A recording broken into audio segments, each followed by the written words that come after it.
Your host, Rob Carbone. This is BD4. Barrett, some shake is big. Catch a three. Stands alive in the crowd. Barrett. Oh, hang on to the roof. Goodbye. Anthony for three. That one goes down. Gotta put four fingers up when Torres comes to the plate. The ball. See ya. Yeah.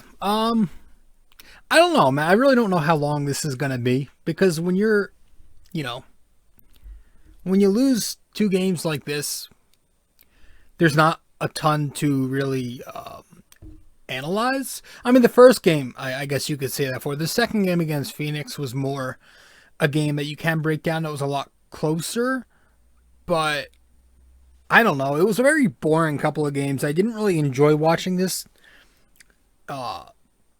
middle set on this West Coast trip here, but we're gonna try and get through this, make it as quick as possible. I say that every time, and we end up going the full hour, and I say that every time. But we'll see. It is May 8th, Saturday night, May 8th, as I am recording. About to go to my buddies and watch some MMA. There's a fight, I don't know, it's a Vegas 20-something, Vegas 26 or 25 tonight. Quiet card. It's funny because like whenever you get a quiet card, and I follow the UFC on Instagram, and I'm new, fairly, so I'm about a year in. Started following it last summer. But I know enough now to know who the big names are, who the sleeper guys are, who the up and up, the guys who are on the up and ups are. I know enough to hold my own in a conversation now. But it's funny because I always so following the UFC on Instagram, they post the card every they always post the card for every Saturday. They'll post it, and I scroll through the comments because I like to read different opinions, but I swear, I shit you not, every single time that there's a quiet card, there's always that comment saying, this is a sleeper card. Every single time. There's never a bad card to certain people. It's like you can never admit that there's a bad card. I just found that interesting. It's like nobody's ever going to admit it. It's like it's always somebody saying, oh, it's a sleeper card. I mean, you could have a bunch of like randoms. I mean, it is, anytime you'll have a bunch of randoms at times, and somebody's going to say, this is a stacked card. It's such a sleeper. And so I was reading, and there it is today again.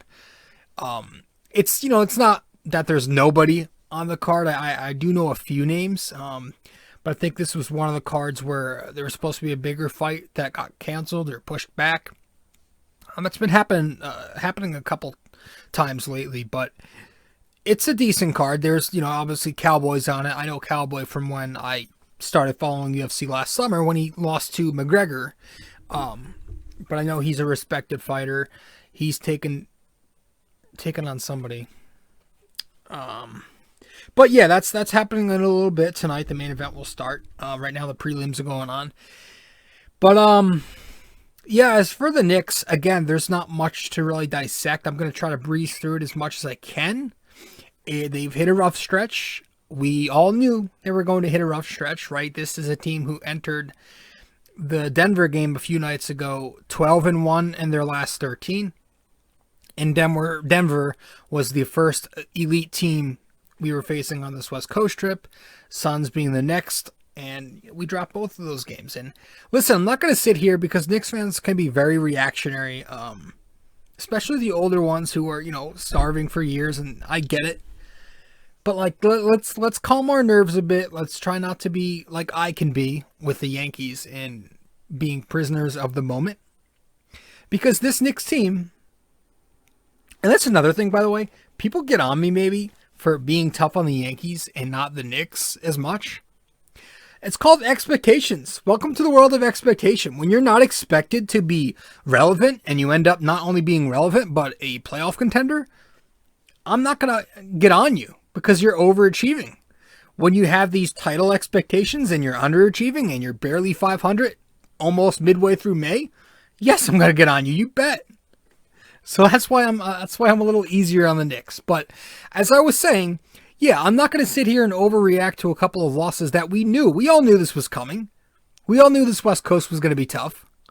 And we said it's still not over yet. We've got 2 more games on this trip before we head home for 3 to wrap up the regular season.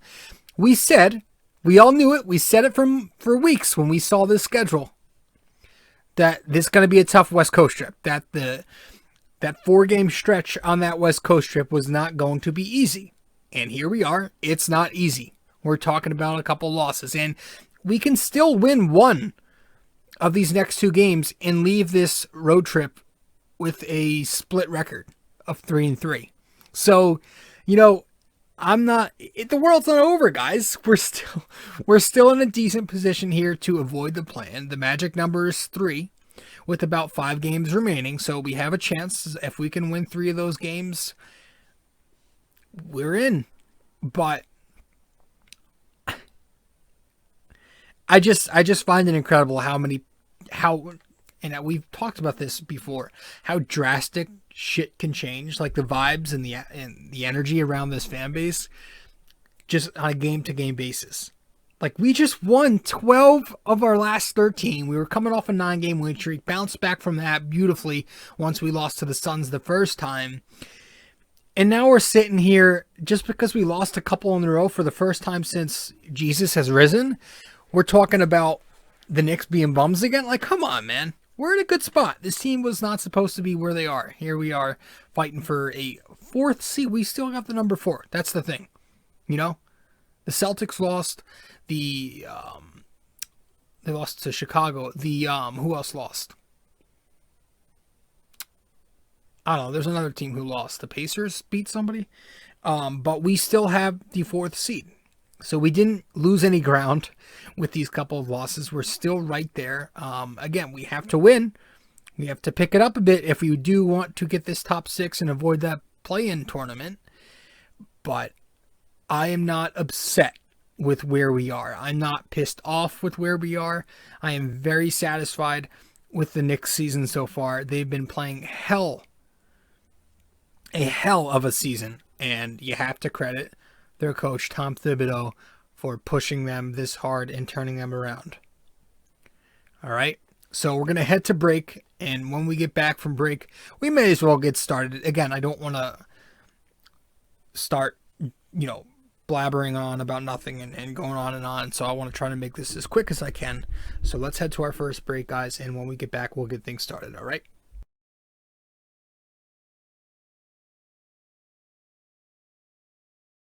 Hey fellas, so really quick before we get back into the show, I do want to remind you that if you haven't yet subscribed to this podcast or subscribed to my blog or followed me on social media even, you can do all that by going to my link tree.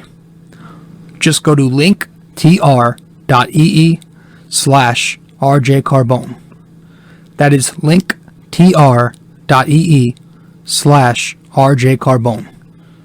Guys, thanks so much. Let's get back to the show.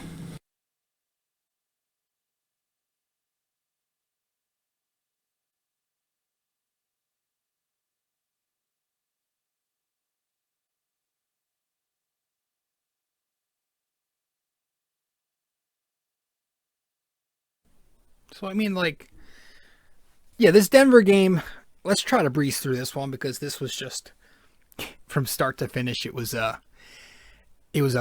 But yeah, if you haven't subscribed yet to the podcast, be sure to do that. You can also subscribe to me on the blog, and if you want to follow me on social media, do that right now. It's all on my link tree, linktr.ee/RJCarbone. That will take you to that page that displays all my information, where to reach me and all that. So do that. But this game, this game against the Nuggets wasn't really fun. We took the 113-97 loss. The score was actually closer than it looked, to be honest with you. It was very pathetic to watch. The Knicks were getting blown out from that first quarter on. they let Nikola Jokić roam free for 24 points of his 32 points in that first quarter. He ended up grabbing 12 rebounds. 6 of them came in the first quarter. One of his 6 assists, I think it was 6, came in the first quarter. He was on fire. He was crashing the glass. Took advantage of any mismatch and used that. Any minimal contact that we made with Jokić resulted in a whistle being blown. Very frustrating performance. And it started like that. It started with the bad omen of the Knicks picking up a barrage of fouls. RJ the 2 personals. Nerlens Noel had a personal. Tom Thibodeau picked up a tech. Was this the game where he challenged it and it was not overturned early? I mean, that just a rough start. And from there, we kind of never got it going. The bench had their moments, but again, Jokić was just too much of a mismatch. Whoever Tibbs threw on him, they ended up getting torched. Taj Gibson, Nerlens Noel. Taj is a bit old. It's hard to keep up with someone like Jokić who plays physical. He's got about 65 pounds, is what Breen said on Noel. Meanwhile, Julius, after winning the Eastern Conference Player of the Month, gets, maybe that fueled Jokić after hearing all this MVP talk, and he took advantage of Julius whenever he was matched up with him. RJ Barrett had a tough matchup in Aaron Gordon. He's a bigger wing too. Couldn't really get it going early, RJ. The creativity wasn't there. And there wasn't really a second half RJ this time. Couple, 3-pointers in the third quarter, but Randall too. He usually likes getting off to his hot starts. We know that, but I mean, he did not. He didn't score until like a minute or so right before halftime. It was ugly. Paul Millsap posting up guys like Elfrid Payton. This is a bad matchup. Payton was getting torched by this fucking Italian kid, Campazzo. Pretty much everyone Payton had to be tasked with, he was torched by. But there was just that one abominable sin of a play in the third quarter. And it's funny because I pretty much called it on Twitter, where Elfrid Payton gives way too much space for Harrison for a corner 3. Dropping off about 5 feet. Breen called him out. On the very next possession, Payton takes it up the court, very lazily has his cookies stolen. Leads to a run out, and Jokić gets it. Payton slowly runs back and lazily fouls Jokić, puts him on the line. I mean, it was just a sequence of dog shit performance from Elfrid Payton there. It was who he is, and when he's at his worst, that's what you're going to get. You're going to get somebody who is just difficult, a chore to sit through. He was appalling. The other Knick guards were pretty decent. Nothing great, though. Emmanuel quickly had 18, but mostly in garbage time. He scored well. The playmaking wasn't as great. He missed some cutters. He spent most of his night shooting threes and actually had a couple of layup attempts, so that was cool. But he was torched. 25 points for Austin Rivers. Of course, Austin Rivers scores the highest point total he's had since he was a Knick. Doing most of that on IQ. Rose had 14 points. Rose was good. I was impressed with him. He was 6 for 10 from the floor. He 14 points. All those came in the first half. He had 3 assists. He had that one beautiful assist after being trapped at the top of the key, where he found a cutting Nerlens Noel from the short corner. That was nice to watch. But other than that, Rose, IQ, RJ hitting a few threes in the third quarter. Everybody else was pretty bleh. Even RJ Barrett didn't have a good overall game. He 4 for 13 from the field, 14 points. Playing conservatively because the whistles were being blown, so he couldn't do a ton. And I need my haircut. He was off. Randall was off. The Knicks needed Randall's gravity as a scorer, but they couldn't get it. Only got 14 points from him. Spending a lot of time arguing with officials. He was missing his jump shot. 0 for 5 from 3-point land. His rim reads were pretty poor, as he had some crucial turnovers, forcing some drives. 5 turnovers overall versus the 5 assists. He was not good. Our bigs weren't that good. They were pretty underwhelming. Taj Gibson pretty limited in what he could do because he had 5 fouls in just 11 minutes. So his impact wasn't really able to show. Nerlens Noel was handcuffed. He was restricted too. All he could really do was put up a hand. A lot of times he had to help on Jokić, because they couldn't get it done. So he was helping on Jokić, and that was his, main matchup too. So focusing so much of his defense on him, on Jokić, kind of led Nerlens to miss on a few rotations early on. But he had a nice moment or two in the third quarter, picked up a few of his 6 blocks on the night, helped the Knicks get out in transition. But overall, it was an ugly game. Once Tom Thibodeau got that tech in the first quarter, that was kind of where it started to get out of hand. And the Knicks, instead of using that technical foul as, momentum and motivation to kind of fuel them, they kind of used it to just hang their heads and lay down and die from there. So I think the only takeaway you can take from this, the only positive takeaway, is that we gave our starters some rest in the fourth quarter there, while other guys, rookies and young players, got their opportunity. So that was the Nuggets game. Not fun, not very fun. I guess we'll just go right into game 2. First, let's get to the break. As soon as we get back from break, we'll get the plug in, and when we get back, we'll get to the Suns game.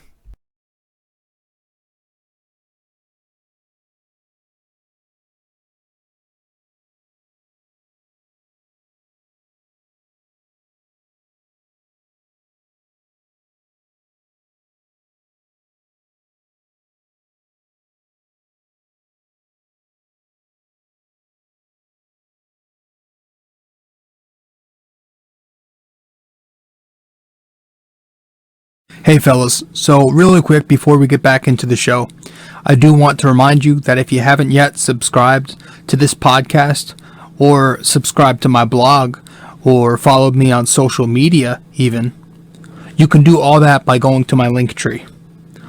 Just go to linktr.ee/RJCarbone. That is linktr.ee/RJCarbone. Guys, thanks so much. Let's get back to the show.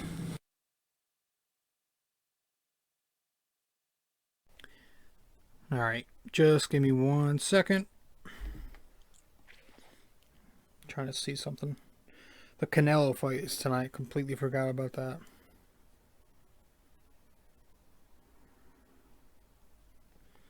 My buddy wants me to watch it. Supposed to go to my other friends. My buddy wants to watch some of the MMAs tonight. But the Canelo fight, I completely forgot that was tonight.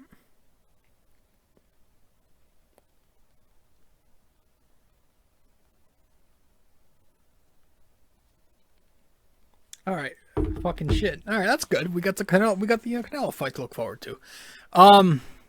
Hopefully that can get boxing back in good spirits and we don't have to watch these fake fucking fights all the time. Knicks Suns. Let's get to that one.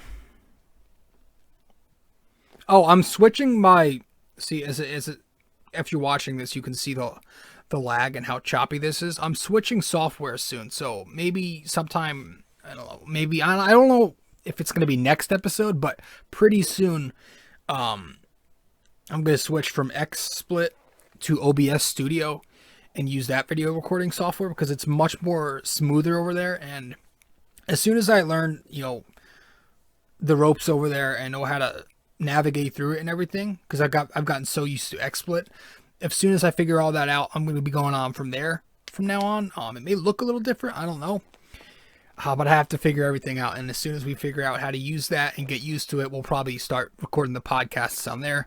That's for the people who watch the podcast on YouTube. I don't know why I'm telling you this, because it makes no difference. It might just be the only difference you'll notice if you watch the podcast is the camera might be a little bit more zoomed in, because for some reason I've been trying to figure out how to make the camera expand so it captures the entire backdrop. It's a little more zoomed in, and I'm not trying to figure out how to work with that. So as soon as I get set up over there on OBS Studio, we will hop over there. But whatever. If you're watching the podcast, you know what I'm talking about. But again, it doesn't really affect you. If you're listening to the podcast, you don't even need to know. You're just listening. You're not watching. So, the game against the Suns. Yeah, this was ugly. This, it was much better than the Denver game. We gave them a fight. It was a tough loss. 105 for the Knicks, and the Suns scored 128. But the score this time didn't dictate the game in terms of it was better than it looked. But it was a difficult loss, especially to have their Suns. We had the Suns on their heels both times we played them early on, and we couldn't figure out a way to fight through it the rest of the way. To beat teams like this, the Suns, the Nuggets even, or even the Lakers and the Clippers who are coming up, you've got to play a very flawless game. You've got to be perfect. You've got to be immaculate. And the Knicks were far from that. They started this game out down 12-3. Nuggets ended up taking a 13-point lead soon enough. Elfrid Payton then checks out. Derrick Rose checks in. The Knicks miraculously go on a 12-0 run, led by Rose, Bullock, and Randall. A 16-2 run later on. They take a lead.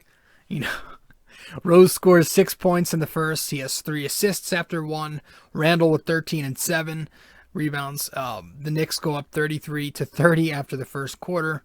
I'm laughing because it's like fucking clockwork, right? With this Peyton Rose shit. Second quarter, EP goes to the bench about midway through. Rose comes in, getting to the lane again with his dribble penetration skills. RJ starts scoring. Obi was playing well in scoring. Taj had about 6 points in the quarter. Obi had that one excellent sequence where he was switched onto Paul, blocked his 3, and then threw one down the open court to follow. Beautiful possession.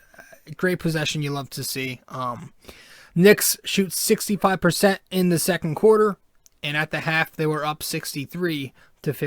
So they did a nice job defensively, nice job offensively. But yeah, I loved that they were able to contain both Booker and Paul this time around, holding them to a combined 13 points.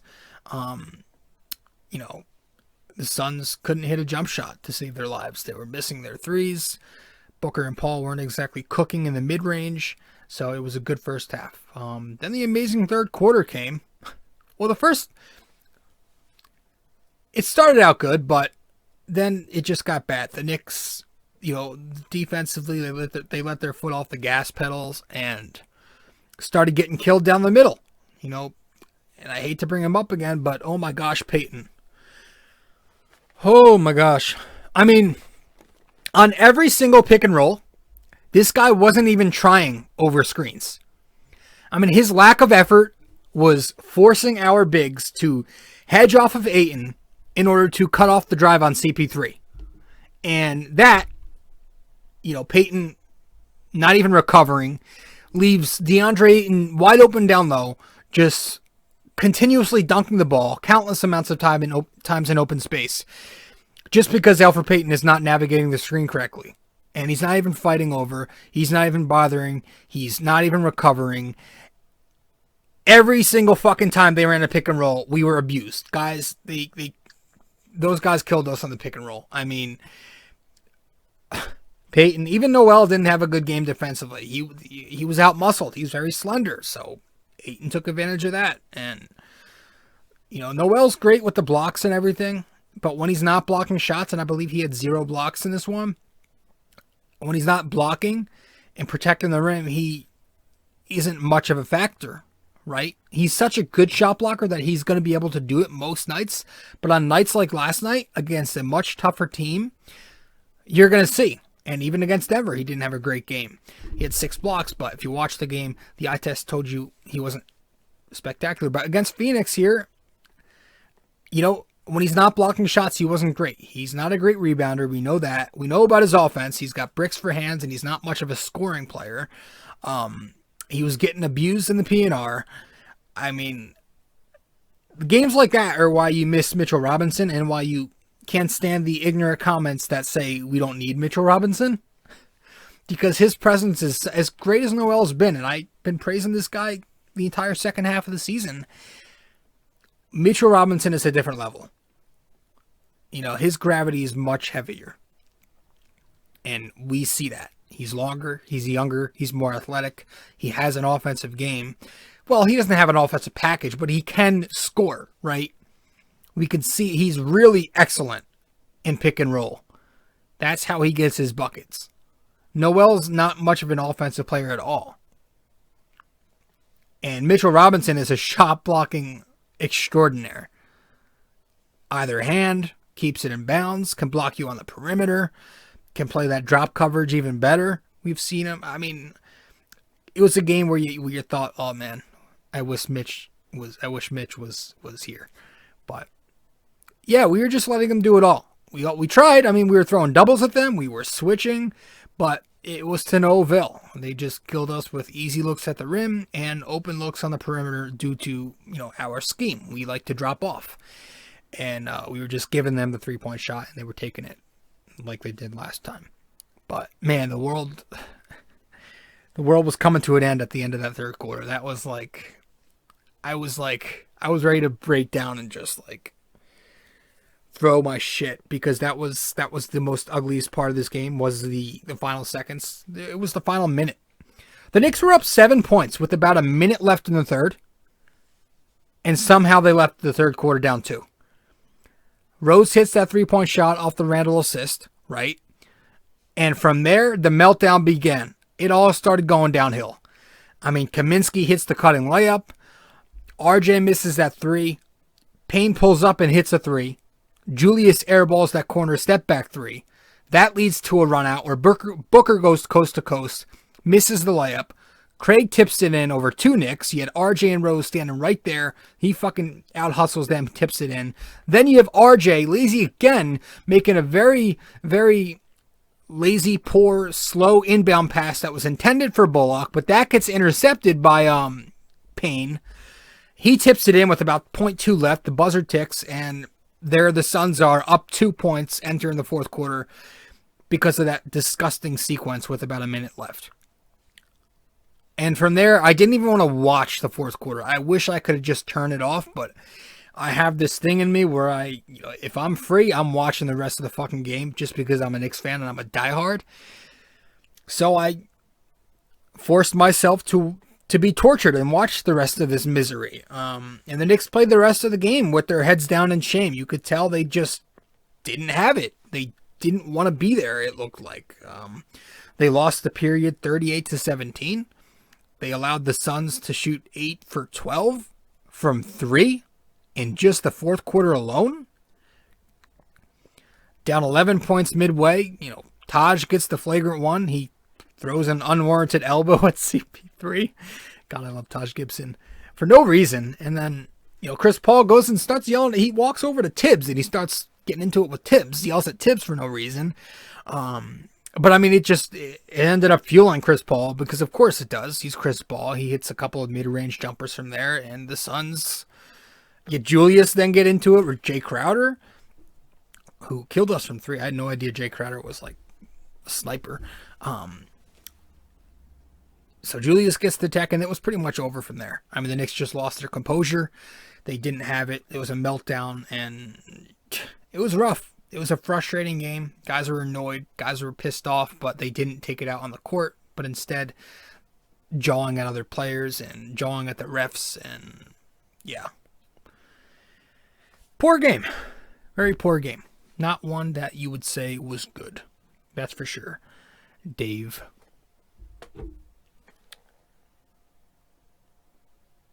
Hold on one sec.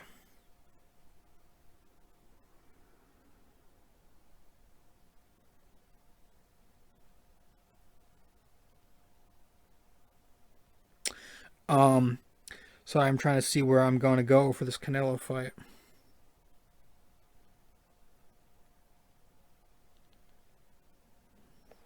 All right, fucking, yeah. It was bad. Where are we? Yeah, I mean, RJ Barrett, let's talk about him. Shit. I lost my track here. Oh, yeah. RJ, rough night for him.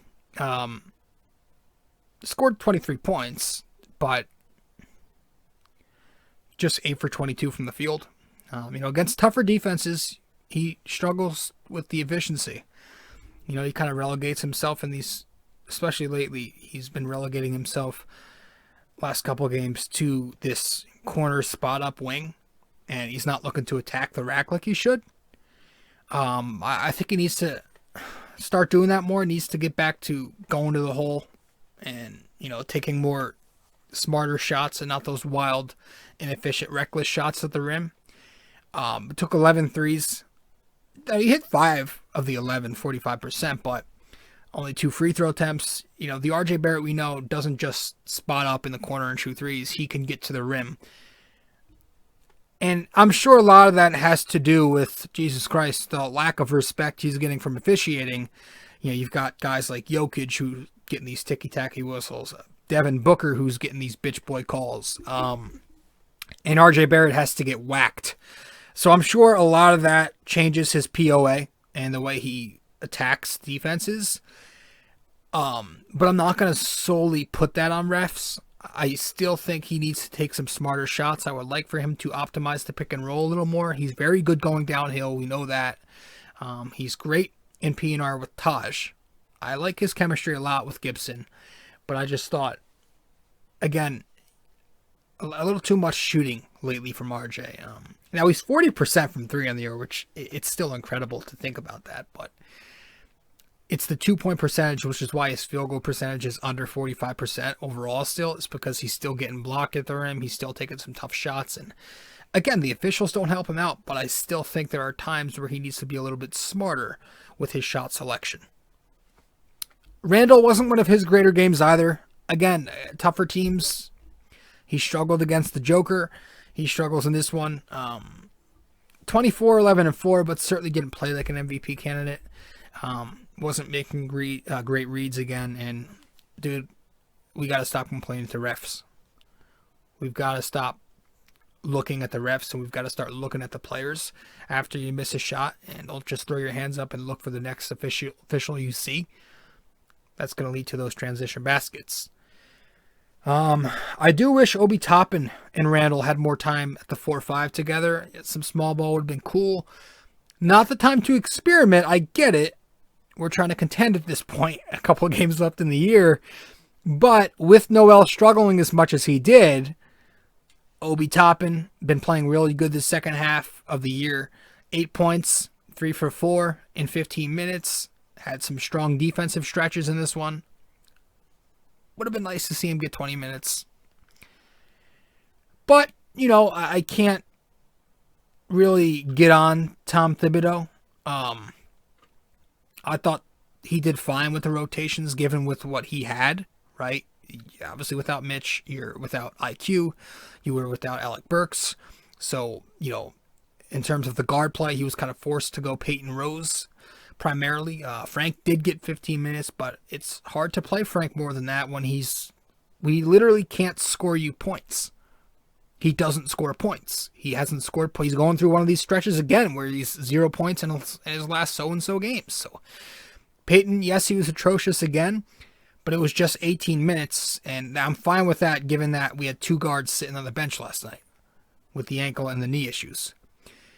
Plus, Rose was good, but he did struggle a bit in the second half. Monty Williams adjusted on him, and he realized he was killing them in penetration, so he threw Bridges on him to cut off his drive, and, they were trapping Rose on every single pick and roll. So, overall, they did a nice job icing him out by taking the ball out of his hands, and they forced the Knicks into other matters. And, you had 7 guys for the Suns in double figures. They ended up scoring over 70 points in the second half. I think it was 76. Ayton, 26 and 15 on the night. Chris Paul, 17 and 11. Booker did struggle, but he still scored plus of 15. Payne had 15 points. Crowder had 18 points. Again, he was hitting the threes all night. it was rough to watch. And again, the Suns game, the Nuggets game, I don't want to get too deep into it because there's not a ton to analyze. I just think these are two games you got to move past them and see what's up with these next two games in LA, because they might not be much easier. But you leave this West Coast trip. Hopefully you can salvage it by getting one more win, and then you head home feeling a lot better about yourself. So we'll see what happens, guys. That's going to be it. Let's head to our final break, and once we get back from the plug, we will get into the NYY NYK question of the day, and that'll be it from there. All right, be right back.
Hey fellas, so really quick before we get back into the show, I do want to remind you that if you haven't yet subscribed to this podcast, or subscribed to my blog, or followed me on social media even, you can do all that by going to my link tree. Just go to linktr.ee/rjcarbone. That is linktr.ee/rjcarbone. Guys, thanks so much. Let's get back to the show.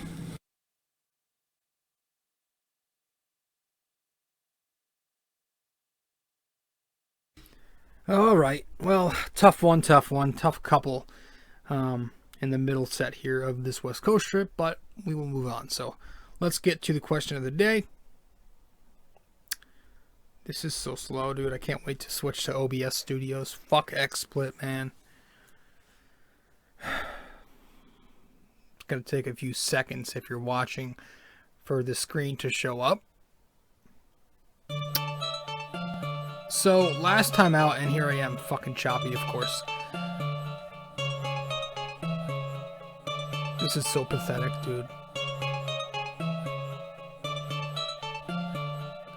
See, now I'm ruining the game show music. This is so fucked. Whatever, man. All right. Yeah, I'm way too OCD to just sit and accept that this is choppy. So I'm going to figure this out first.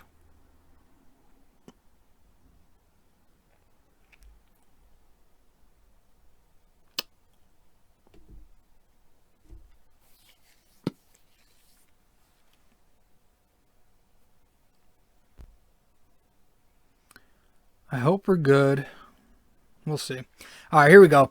So let's try this again. Last time out, I asked you guys in episode 242. This is 243.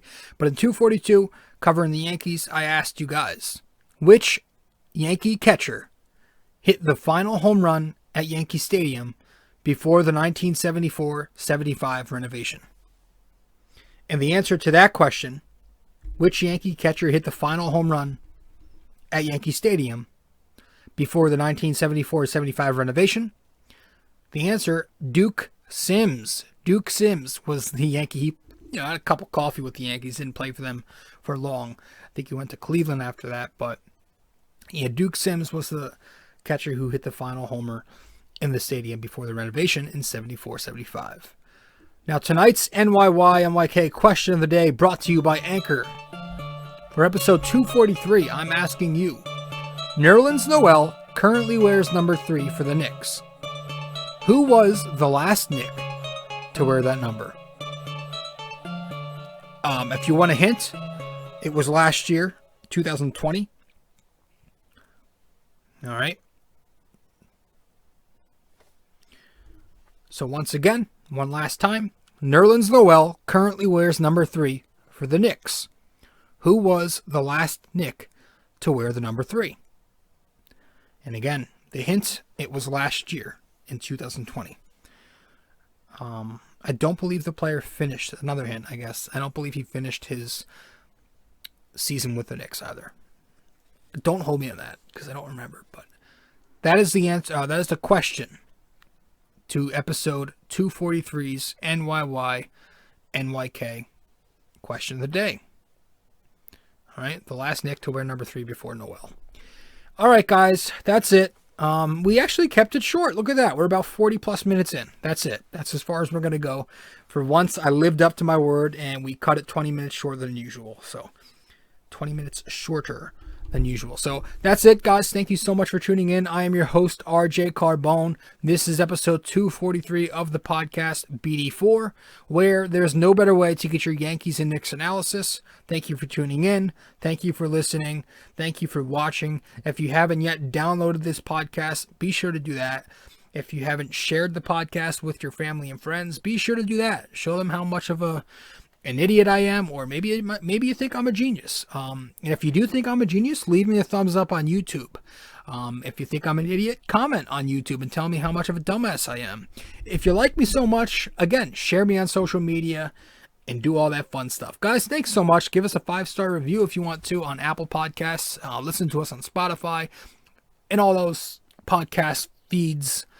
You know where to find us. BD4, no better way. I'm your host, RJ Carbone, and I will see you next time. All right, guys. Ciao.